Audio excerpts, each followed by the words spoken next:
오늘 우리에게 주시는 하나님의 말씀 한 곳 같이 보겠습니다. 요한복음 8장 31절로 32절의 말씀입니다.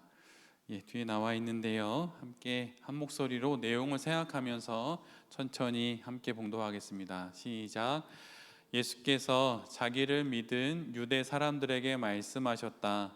너희가 나의 말에 머물러 있으면 너희는 참으로 나의 제자들이다.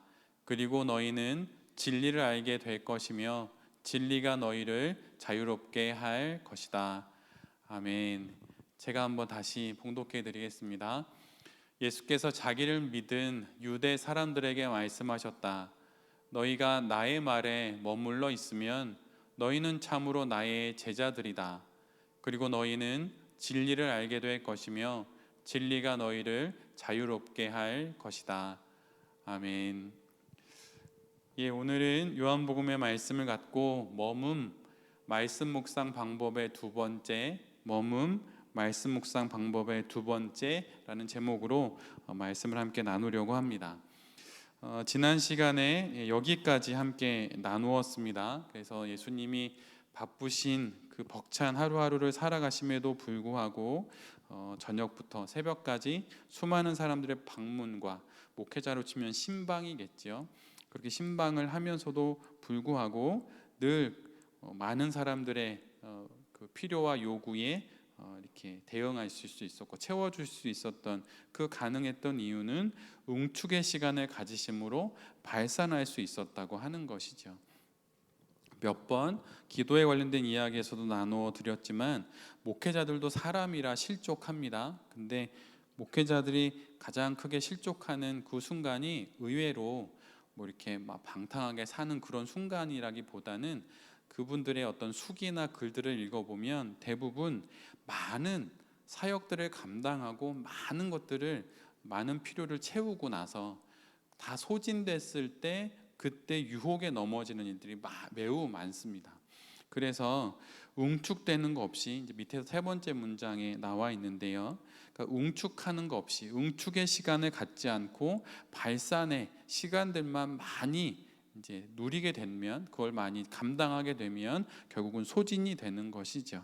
그래서 예를 들면 들숨 없이 날숨만 계속 쉬면 호흡이 무너지게 되는 것처럼 밖으로 소리를 내기 위해선 들숨을 깊게, 또한 배에 가득 복식호흡처럼 크게 들이셔야 하는 것처럼 들숨 없이 날숨이 없듯이 그렇게 들숨과 날숨이 고르게 있어야 하는 것입니다. 그래서 응축하는 시간, 멈춰서 시간과 공간을 만들어서 하나님으로부터 공급받고 응축되는 시간만큼 발산할 수 있다라는 말씀을 드리면서 예수님께서 그렇게 벅찬 하루하루를 그렇게 감당하실 수 있었다고 말씀을 드렸습니다.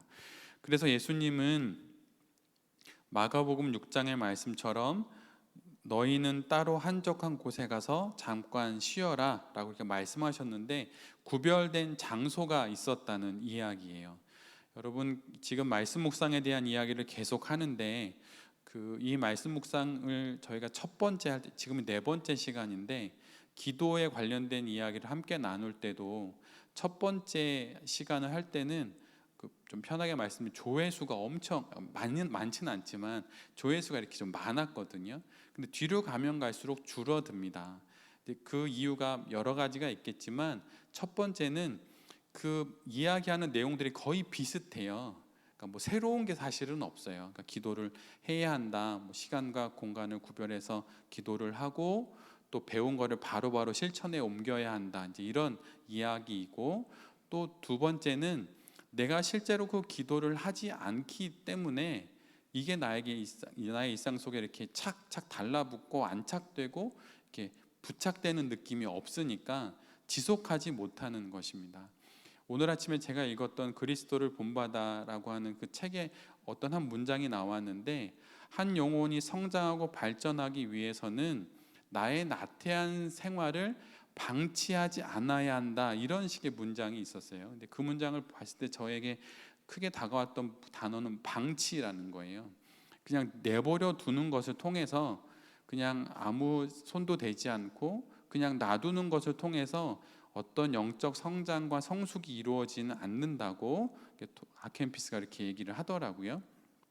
그것처럼 우리의 삶 가운데 말씀 묵상의 여정이 계속 말씀을 나눔에도 불구하고 말씀 묵상이 이렇게 잘 나아가지 않는 건 이거를 실제로 하지 않기 때문이에요. 그래서 여러분 꼭 하셔야 하고, 만약 내가 말씀 묵상을 하고 있다면 예수님처럼 한적한 곳, 구별된 장소를 반드시 만드셔야 합니다. 예, 그래서 그렇게 만드셔서 응축의 시간을 가지셔야 하는 것이죠. 헤롯의 화려하고 무절제한 잔치가 열렸었는데, 그렇게 그 잔치 속에서 우리가 잘 알다시피 세례 요한의 목이 베어지는 일이 벌어지게 되지요. 그런데 그 슬픈 소식을 전해 들으신 예수님께서 전해 들으시게 되는데, 그때 제자들은 자신들의 사역의 성과에 막 들떠 있었어요. 막 이런 일을 제가 하기도 했고 이런 일을 제가 하기도 했습니다. 막 그렇게 이야기를 했지요. 그런데 환경은 되게 소란스럽고 또 어지러웠지만 예수님은 성급하게 반응하지 않으셨습니다. 그리고 고요히 거할 곳을 찾으러 가셨어요. 그리고 그 다음에 제대로 어떻게 대응하실지를 결정하셨던 것이죠. 무절제한 헤롯의 사람을 죽이기까지 하는 그런 이렇게 아주 그 무절제하고 아주 그 뭐라고 말할까요? 여기 나온 것처럼 뭐 증오와 복수와 피가 이렇게 난무하는 세례 요한의 죽음의 소식, 또 반면에 제자들의 사역의 성과라고 하는 좋은 소식, 이 양극단의 소식을 들으면 사람이 혼란하고 어지러울 수밖에 없는데, 그 상황 가운데 예수님은 성급하게 반응하거나 결단하지 않고 고요히 거할 곳을 찾아가셔서 거기에서 머물면서 어떻게 행동하실지를 결정하셨다는 거예요. 제 개인적인 경험으로도 제 부목사로 사역을 할 때 이렇게 교구에서 장례가 나서 아침에는 장례 새벽에 이제 발인 예배를 가고 또 장지에 가서 학원 예배를 드리고 나서, 그리고 오후에는 돌잔치를 가서 이제 돌잔치 예배를 집례해야 됐던 적이 있었거든요. 근데 그때 한 사람의 한 생명의 마지막 자리와 또 한 생명의 처음 자리, 축복해 줘야 하는 자리, 물론 천국 환송 예배니까 기뻐할 수 있지만 인간적인 슬픔이 있는 자리니까 장례는 슬픔이 주로 분위기가 되는데, 그런 분위기에서 아주 이렇게 그런 말씀을 전하고 오후에 부랴부랴 옷을 갈아입고 그 돌잔치에 가서 막 기쁨과 생명의 말씀을 전하고 집에 돌아오는데, 제 마음속에 양극단의 상황을 오가니까 마음이 이건 뭐지? 약간 들뜬 듯한, 마음이 고양된 듯한, 그래서 후 불면 이렇게 막 떠내려갈 것 같은 그런 마음이 들더라고요. 그래서 집에 들어가기 전에 잠시 차를 세우고 집에 들어가기 한 5분이나 10분 정도 가만히 차에서 좀 있다가 그리고 집에 들어갔던 경험이 있는데, 우리의 일상 속에서도 이렇게 헤롯의 막 화려한 잔치, 막 돈이 주인 되는 그런 잔치, 그리고 하나님의 사역이 성과를 거둔 소식을 들은 그 양극단의 상황 가운데 내가 무엇인가를 어떤 반응을 보여야 할지 좀 결정이 안 되고, 그럴 때 성급하게 반응하지 않고 고요한 곳을 찾아가는 것이 필요하듯이, 우리의 일상생활 속에서도 하루를 시작하기 전에 고요히 하나님을 만나는 자리를 찾아가는 것이 필요합니다. 그래서 이후로 예수님 앞에 또 다른 많은 사람들이 몰려들게 되는데, 그때 예수님께서 오병이어의 사건을, 이제 오병이어의 잔치를 베푸세요. 그래서 그 본문을 자세히 보면 헤롯의 죽음의 잔치와 오병이어의 생명의 잔치가 이제 비교되듯이 이렇게 배치가 되거든요. 근데 이후에 몰려드는 사람들 사이에서 일어난 오병이어의 사건은 충동적으로 베푸신 기적이 아니라고 이제 볼 수 있는 것이죠. 물론 다양하게 주석을 할 수 있지만 잠시였지만 복잡한 상황과 또 감정에서 잠시 피하셔서 얻어내신 분별력으로 나온 메시아의 잔치를 오병이어의 잔치로 베풀게 되는 것이죠. 그래서 홀로 두 손 모은 시간이 있어야 몰아치는 시간들 속에서 중심을 잃지 않게 되는 것입니다. 눈 뜨고 집의 현관문을 열고 나오는 순간부터 내게 부여된 책임과 의무들을 감당하느라, 많은 사건과 여러 일들을 감당하느라 몰아치듯 우리는 시간에 이제 떠밀려서 감당하게 되지요. 그러면 분별하지 못하고 그냥 닥치는 대로 일을 하게 됩니다. 그런데 예수님은 그러한 상황들 속에서도 잠시 구별된 곳으로 가셔서 하나님을 만나시고 분별함을 가지셔서 죽음의 잔치의 반대에 생명의 잔치를 베푸시는 그 메시아의 잔치를 여시게 되는 것이죠. 그래서 메시아의 잔치에는 목자 없는 양 같은 백성들에 대한 하나님의 긍휼과 헤롯의 그 악의 끝까지 다다른 그 잔치를 향한 꾸지람이 담겨 있는 것이죠. 그래서 우리도 감당하기 어려운 사건이 동시다발적으로 발생을 하고 그 안에서 감정은 뒤엉키고 판단력은 흐려지는 순간들을 맞이할 때가 있습니다. 상황에 몰려서 성급한 대처를 그럴 때 하기보다는 예수님처럼 멈추는 것을 통해서 하나님의 마음과 뜻을 담아내는 그런 대응을 펼쳐내야 할 것이에요. 근데 이것이 상황이 닥쳤을 때 딱 그렇게 되지 않습니다. 그런데 내가 말씀 묵상의 과정 속에서 오늘 아침에 묵상한 말씀이 있으면 그게 기준이 돼요. 그리고 오랜 세월 말씀 묵상을 했으면 그것이 기준이 돼서 내게 닥쳐온 그것을 말씀으로 분별하려고 하게 되죠. 그러면 예수님처럼 상황에 뒤엉키지 않고 또 감정에 휘둘리지 않으면서 또한 성급하게 판단하지 않고 그 상황에 가장 하나님 뜻에 가까운 것을 이제 선택해서 할 수 있는 거죠. 그런데 이것이 바로 분별과 맥이 이어집니다. 분별은 뭐 상황을 보고 점괘를 보듯이 하는 게 아니거든요.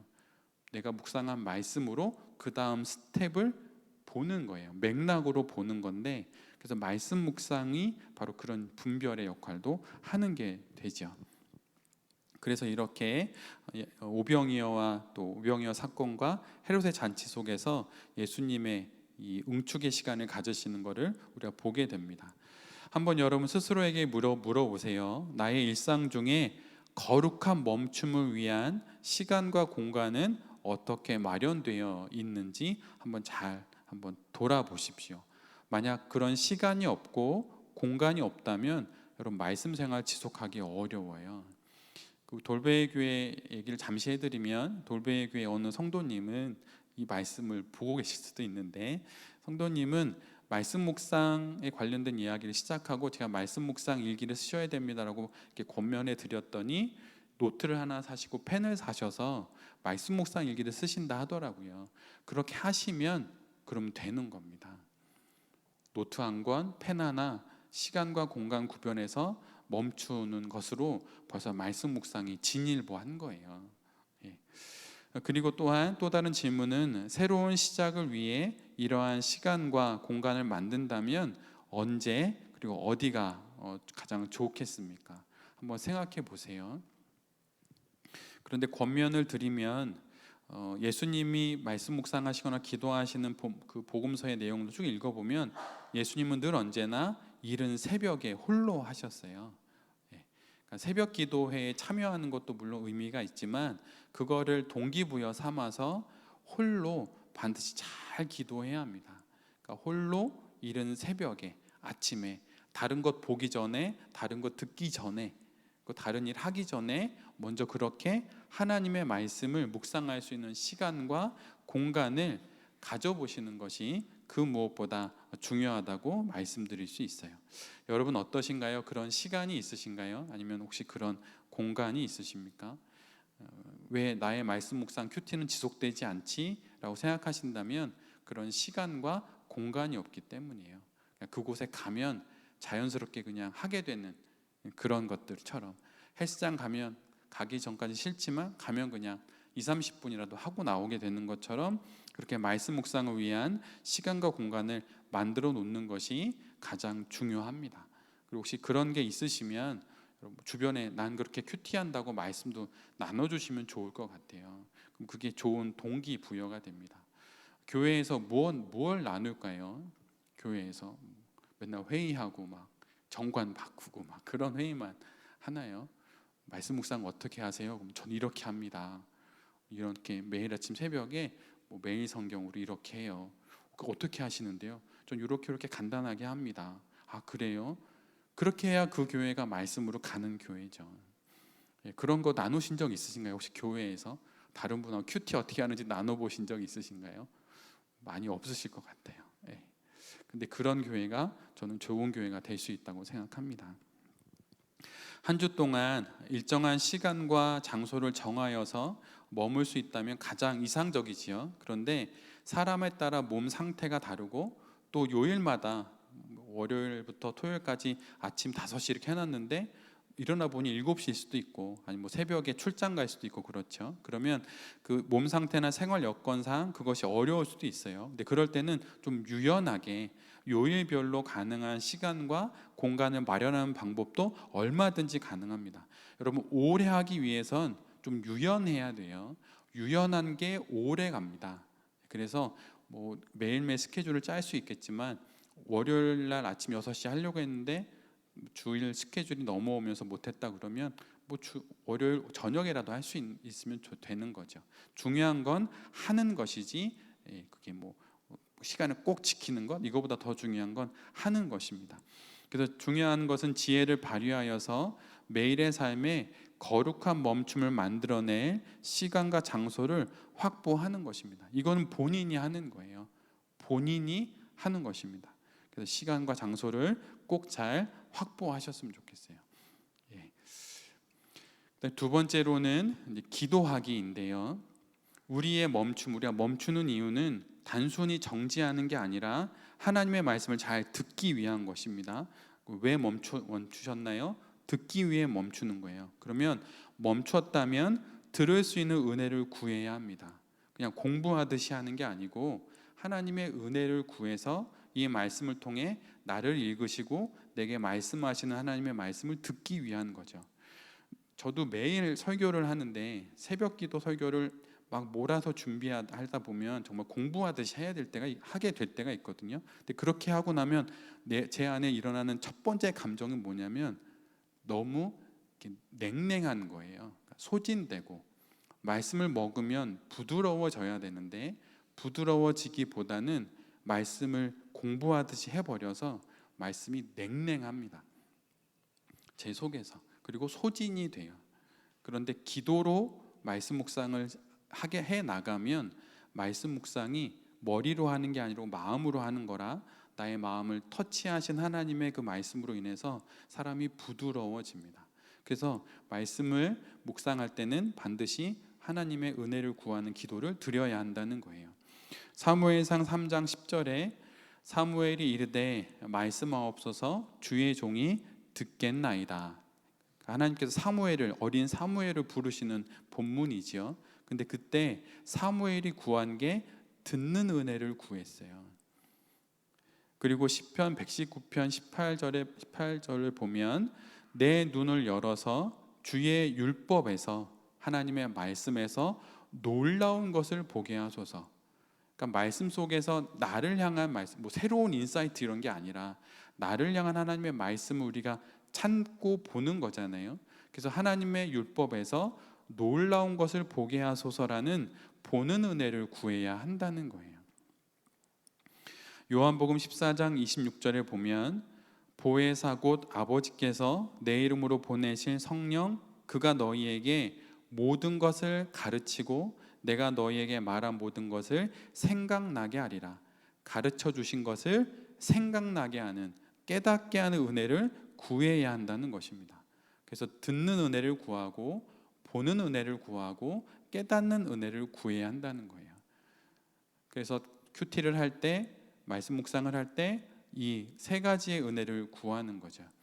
예전에 기도에 관련된 이야기를 나눌 때 청원 기도를 드리라고 말씀을 드렸습니다. 그래서 모든 기도 앞에 내가 이 기도를 드리는데 주님 저에게 이러한 소원함이 있습니다라고 그 소원을 청하는 기도 각자의 청원 기도문을 써보시라고 말씀드렸는데 말씀 묵상에서도 마찬가지예요. 듣는 은혜를 구하고 보는 은혜를 구하고 깨닫는 은혜를 구하는 내용을 담아서 자신의 말씀 묵상 기도문을 만들어 보시는 것도 권해드립니다. 길 필요 없어요. 예를 들면 이 성경 말씀을 그대로 이렇게 적용해서 주님의 종인 저에게 듣는 은혜를 허락하여 주시옵소서. 제 눈을 열어서 주의 말씀에서 놀라운 것을 보게 하는 은혜를 허락하여 주시옵소서. 성령 하나님, 모든 것을 가르치시는 당신께서 제게 모든 것을 가르치심으로 그것을 생각나게 하는 깨닫는 은혜를 주십시오. 예수님의 이름으로 기도드립니다. 이렇게 나의 말씀 묵상 기도문을 한번 적어서 큐티를 하시는 장소 앞에 이렇게 붙여 놓으셔서 기도를 드릴 때, 묵상을 하실 때마다 그것을 먼저 기도를 드리고 해보시면 좋으실 것 같아요. 이런 어떤 규칙과 규율 같은 것들이 흐트러지는 말씀 묵상의 흐름들을 순간순간 탁탁 잡아줍니다. 마치 매듭처럼 말이죠. 그래서 나만의 말씀 묵상 기도문 한번 적어보시는 것도 청원 기도처럼 크게 도움이 됩니다.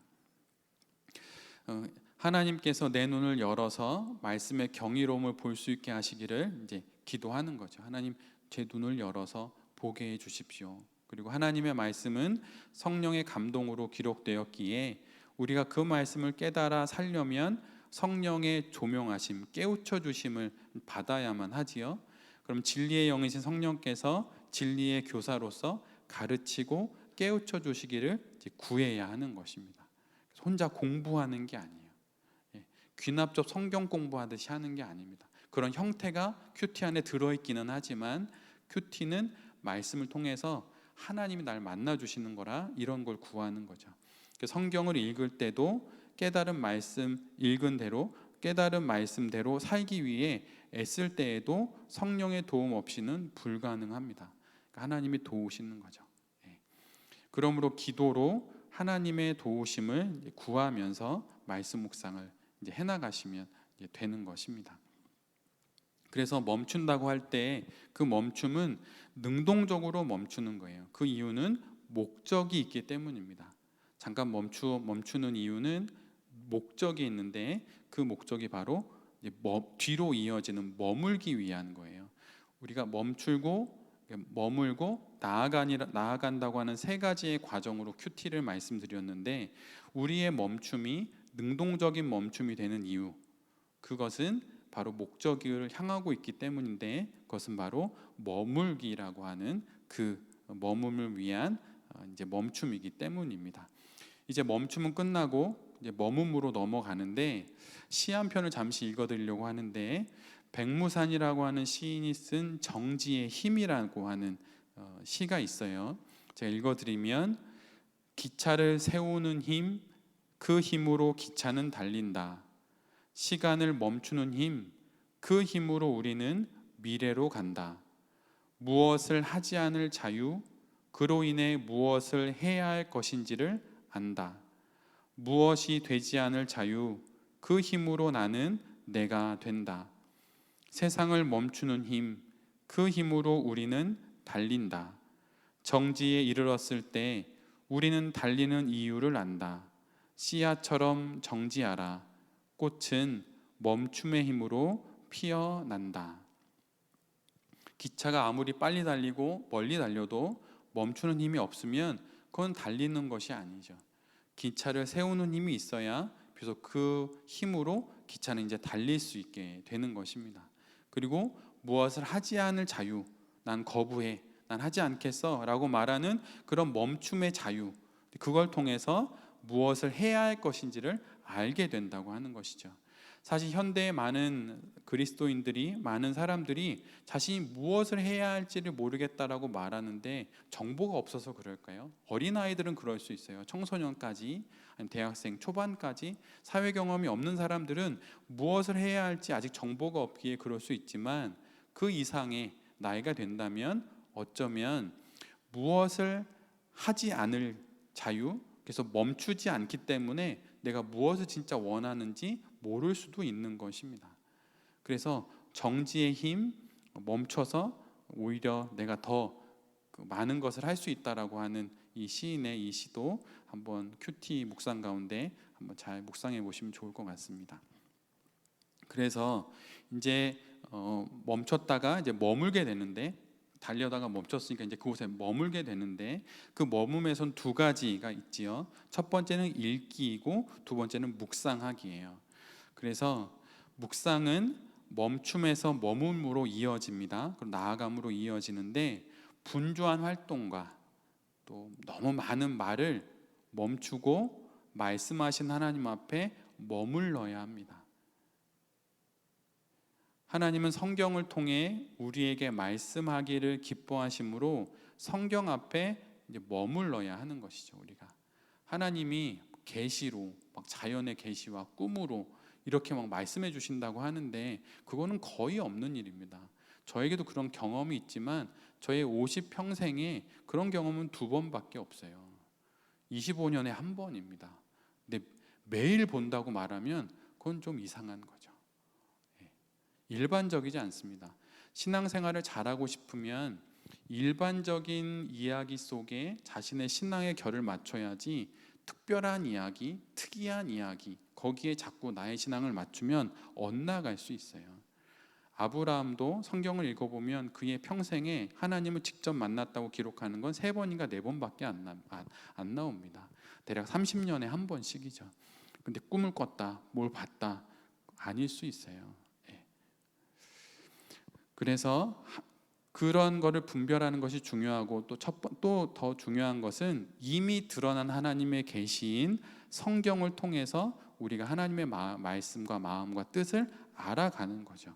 그러려면 성경 앞에 머물러야 합니다. 말씀 앞에 머물러야 해요. 그렇게 말씀 앞에 머물 때 하나님께서 말씀으로 일하시는 것을 알게 되고 누리기 시작합니다. 머물러서 말씀 묵상하면 그 말씀으로 내게 말씀을 걸어오시는 하나님을 만나기 시작하는 거죠. 그래서 요한복음 8장 오늘 우리가 함께 본 본문을 보면 너희가 내 말에 거하면 참으로 내 제자가 되고 진리를 알지니 그 진리는 너희를 속박하는 게 아니라 너희를 자유롭게 한다. 여러분 신앙생활을 하면 할수록 여러분 자유로워지십니까? 그리고 더 하나님 앞에서 자기다워지십니까? 아니면 지켜야 할 규율들이 많아지면서 자꾸 속박하고 강박적으로 되나요? 그런데 오늘 요한복음은 그리고 믿음의 선인들의 대부분의 자서전을 읽어보면 그들은 하나님의 말씀 안에서 그들의 신앙인생을 살아갈 때 진리 안에서 자유함을 누리면서 살아갔어요. 누구를 모방하지 않고 자신의 모습으로 자유롭게 살아갔죠. 그래서 여기서 거한다고 하는 건 말씀의 뿌리를 내리면 이란 뜻이고 제자가 되는 길은 말씀에 거하는 길이에요.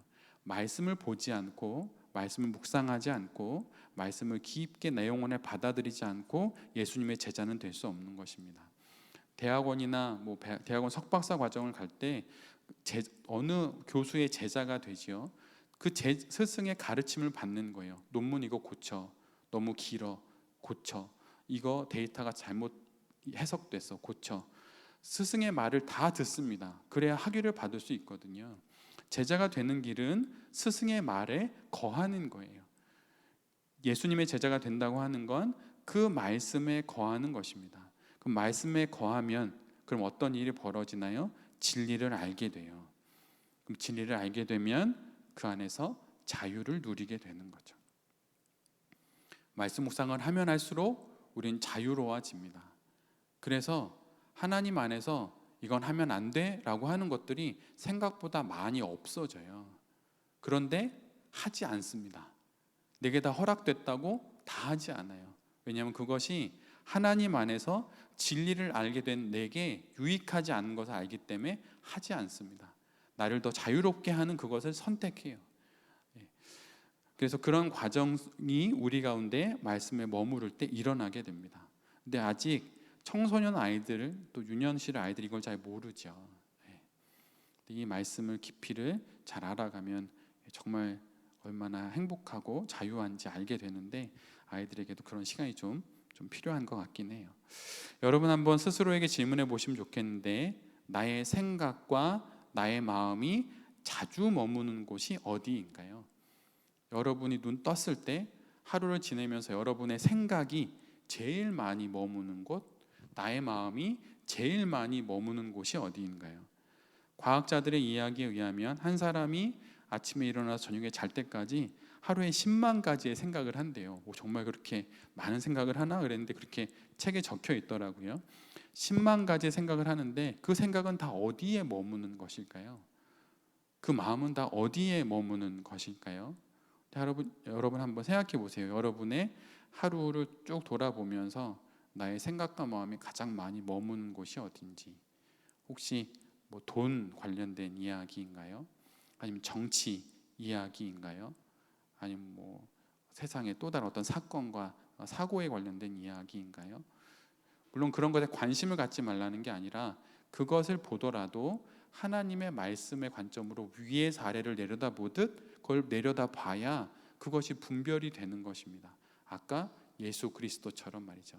헤롯의 죽음의 잔치를 위에서 내려다보시면서 그 시대의 사람들에게 생명의 잔치가 필요한 것을 알아내셨듯이 위에서 아래를 내려다보듯 그렇게 내려다보는 거죠. 그러려면 나의 생각과 마음이 하나님의 말씀 안에 제일 많이 머물러야 합니다. 그래야 사태가 분별이 되는 거죠. 그런데 여러분의 마음과 생각은 가장 어디 자주 머물고 계신가요?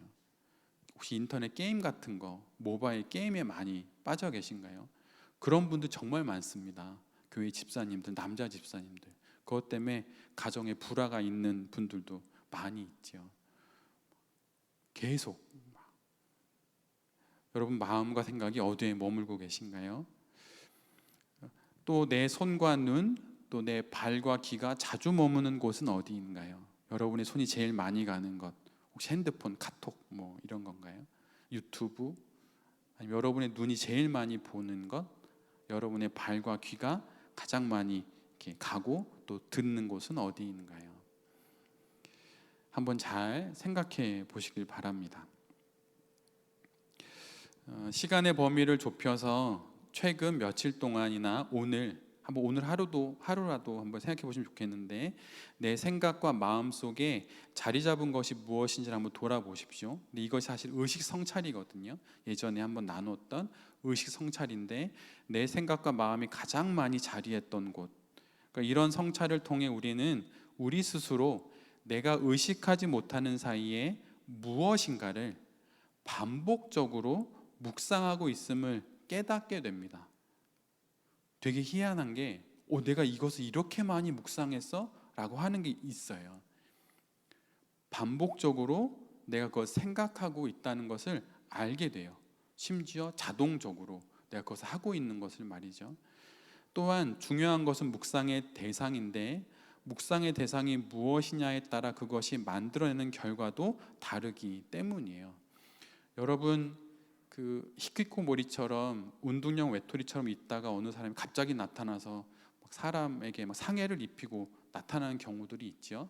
근데 그 사람들이 대부분 이미 그러한 영상이나 그러한 것들을 많이 보면서 마음이 이미 그곳에 많이 쏠렸기에 그것이 손발로 나타나는 거예요. 그러니까 내가 묵상한 대상들이 그거였기에 그것이 손발로 나타나는 것입니다. 그 묵상한 대상이 무엇이냐에 따라 그것이 밖으로 나타나는 거예요. 우리는 하나님의 말씀을 묵상하지요. 그러면 묵상한 말씀으로 내가 처한 상황이나 사건이나 사연들이나 사람들을 만나게 됩니다. 내가 묵상한 대상, 내가 가장 많이 마음과 생각을 놓았던 그것이 결국은 내가 새롭게 맞이하는 상황이나 사태나 사건이나 사람들을 만나게 하고 그것들을 분별하게 하는 거예요.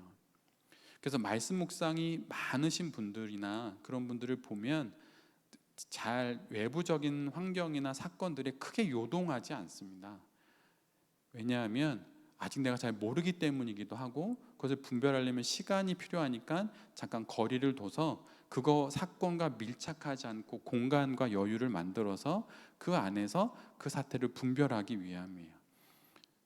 근데 그 여유가 말씀으로 인해서 생기게 되는 거죠. 그래서 나와 사건 등의 사이에 말씀을 놓는 것을 통해서 그 사건과 상황들을 말씀으로 해석하며 지나가는 거예요. 혹시 기도 관련된 이야기를 저랑 함께 나눴던 분들은 이것이 기도하고 맥이 이어진다고 하는 것도 아실 텐데 내게 말씀이 있으면 그 말씀으로 상황과 나 사이를 떼어놓고 말씀을 그 사이에 놓고 그 상황을 분별하게 되는 것이죠. 그래서 바로 이렇게 머물면서 이 상황들을 우리 모두가 지나가게 되는 것입니다. 오늘은 여기까지만 하겠는데요. 오늘 특별히 성도님들에게 권면드리기는 오늘이면 더 좋은데 하루 내가 나의 생각과 마음이 오전 오늘 지금 저녁 7시니까 오전 7시부터 지금 7시까지 나의 마음이 어디로 이렇게 흘러갔는지 한번 눈을 감고 한 5분 정도만 24시간 시계 돌리듯이 한번 쭉 돌려서 한번 생각해 보세요. 출근할 때부터 일 시작하고 점심 먹고 점심 이후에 2-3시까지 뭐 하고 또 뭐 하다가 또 6시 반 예배 때 왔는지 이렇게 한번 쭉 생각해 보시면 그 가운데 나의 생각과 마음이 어디에 갔는지 쉽게 찾아질 수 있을 것입니다. 근데 그런 걸 보시면서 나의 묵상이 하나님 쪽으로 더 기울어져야겠다는 것을 잘 생각해 보시면 좋을 것 같아요. 한 주간 또 말씀 묵상을 잘 이어가시고 또 말씀으로 또 잘 사셨다가 다음 주에 또 다시 만나도록 하겠습니다.